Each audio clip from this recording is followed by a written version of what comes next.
période bien difficile effectivement pour le service public d'éducation et pour l'enseignement supérieur, ne l'oublions pas.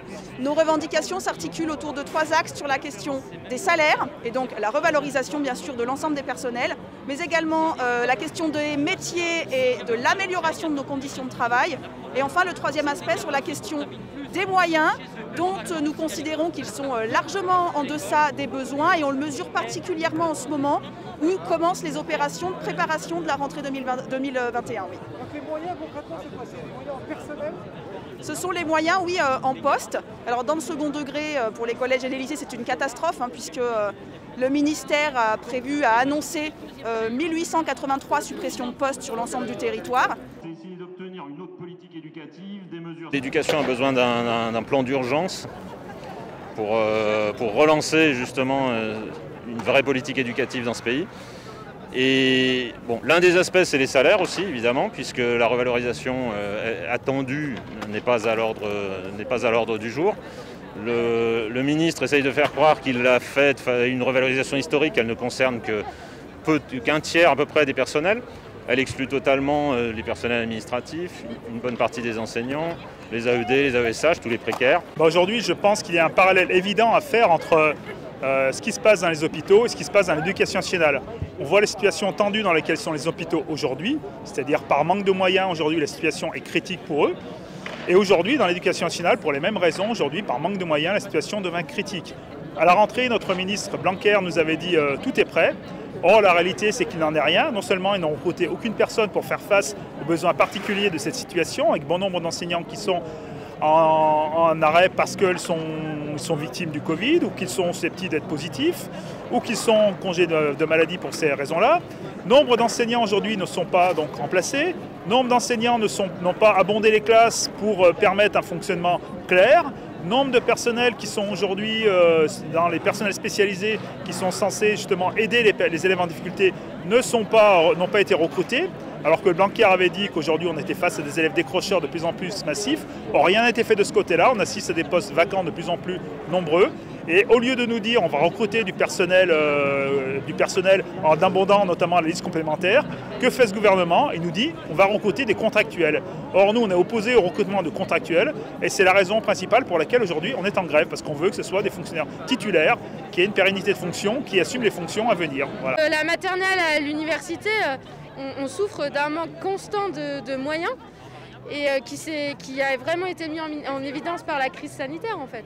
Mais ce qui se passe là aujourd'hui, c'est que les conséquences d'un manque d'investissement important depuis de nombreuses années.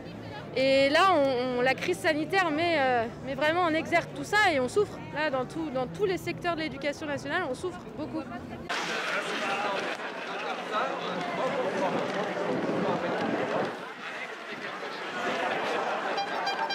Et dans le premier degré, où à l'inverse, le ministre affiche des créations de postes, simplement il faut regarder un petit peu au-delà des chiffres. Nous, là pour la Savoie, pour préparer la carte scolaire, créer des postes par exemple de remplaçants, alors vu qu'on en a besoin, ouvrir des classes là où il faudrait, et bien la dotation est de 0 poste. Et quand on creuse un petit peu, on s'aperçoit même que pour respecter un certain nombre de priorité ministérielle, en réalité, il faudrait même déjà aller chercher 27 postes. Donc on est sur une dotation quasiment négative. Et vraiment, ces opérations de carte scolaire vont être extrêmement compliquées. C'est l'exemple concret de ce qui se passe en ce moment dans l'éducation. Et puis la crise sanitaire que nous connaissons est venue mettre en lumière d'ailleurs ce manque de moyens vraiment criant, ainsi que les inégalités scolaires déjà existantes. Et si on veut pouvoir les réguler et faire réussir tous nos élèves, il va bien falloir agir. Ce que nous réclamons au niveau du SNUIP et FSU, c'est vraiment un plan d'urgence pour l'école. Particulièrement en Savoie et dans les collèges, est-ce que vous pouvez nous dire la situation aujourd'hui? Oui, alors on est en train de préparer la rentrée 2021 et par rapport aux dotations qui vont être attribuées pour cette rentrée, on observe 215 élèves en plus sur l'ensemble des 38 collèges du département et cette augmentation des élèves s'accompagne malheureusement de la suppression de 10 divisions, c'est-à-dire 10 classes sur l'ensemble de ces collèges, ce qui va conduire à des effectifs de classe qui vont flirter avec 30 par classe. Et dans ces effectifs ne sont pas comptés les enfants qui sont scolarisés en ULIS, c'est-à-dire les enfants en situation de handicap qui vont être rajoutés à ces structures. Un tiers des collèges se retrouvent du coup en grande difficulté, en tension par rapport à cette prévision pour la rentrée. Et du coup, on affiche ici, entre autres, nos mécontentements par rapport à cette situation-là qui nous préoccupe beaucoup. Depuis 10 ans, on n'avait jamais vu ça. Aujourd'hui, le collège est fermé parce qu'il y a 100% de grévistes en fait. Donc nous sommes tous mobilisés parce qu'on nous a annoncé qu'à la rentrée, on allait avoir des très fortes suppressions de postes, 4 divisions en moins à la rentrée. Ça veut dire 4 classes, hein. 4 classes, oui. Donc c'est 4 classes, donc ça va avoir tout ça pour 20 élèves de moins. Donc ça paraît assez compliqué. On a 13 enseignants qui vont être impactés soit par des fermetures de postes, soit par des compléments de services. Donc voilà, donc du coup une situation qui s'avère compliquée.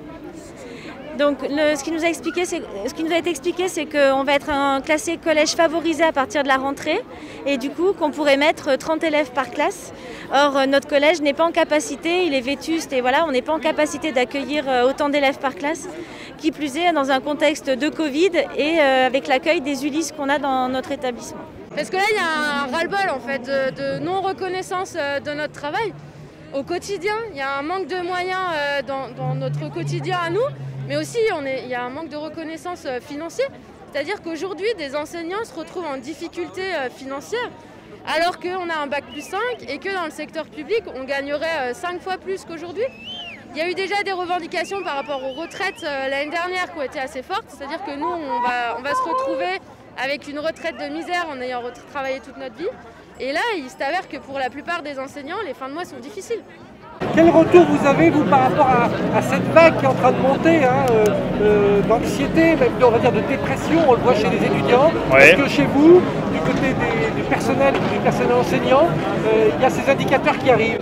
Alors, je pense que c'est évident aujourd'hui qu'il y a un mal-être dans la profession enseignante, mal-être qui, en plus, qui a été généré principalement par Blanquer, qui continue à fonctionner en non pas s'adressant aux enseignants, contrairement à ce qu'il dit, mais en s'adressant aux médias. Chaque fois qu'il y a des annonces à faire, ces annonces sont faites auprès de BFM. Bien souvent, je peux noter que c'est auprès de médias privés.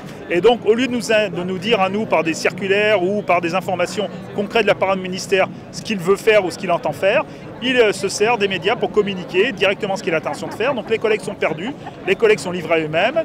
On est également les seuls personnels qui sont de la fonction publique qui sont directement accessibles. Et donc aujourd'hui, on reçoit toute l'anxiété de la population en direct. Et donc aujourd'hui, de plus en plus de parents qui sont anxieux, qui sont stressés par la situation qu'ils vivent, viennent nous faire partager leur stress, mais parfois de façon violente et angoissée, parce qu'on est les seuls représentants de l'institution, de la fonction publique, qui sont accessibles directement. Le mal-être, il existe effectivement chez l'ensemble des personnels de l'éducation nationale, parce que dans les écoles, alors c'est très bien qu'elles soient restées ouvertes, c'est très bien que les établissements scolaires soient restés ouverts, mais précisément parce que les conditions de travail sont extrêmement dégradées. Nous avons un protocole sanitaire vraiment insuffisant et une protection des personnels comme des élèves qui n'est absolument pas à la hauteur des enjeux, eh bien ça vient, oui, compliqué.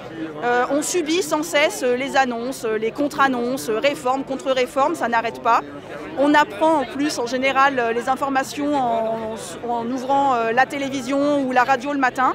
Donc tout ça contribue à la fois à faire monter ce mal-être, mais en parallèle à aussi faire monter une exaspération et un mécontentement qui va s'exprimer aujourd'hui et puis qui trouvera ses suites dans d'autres actions les jours et semaines à venir.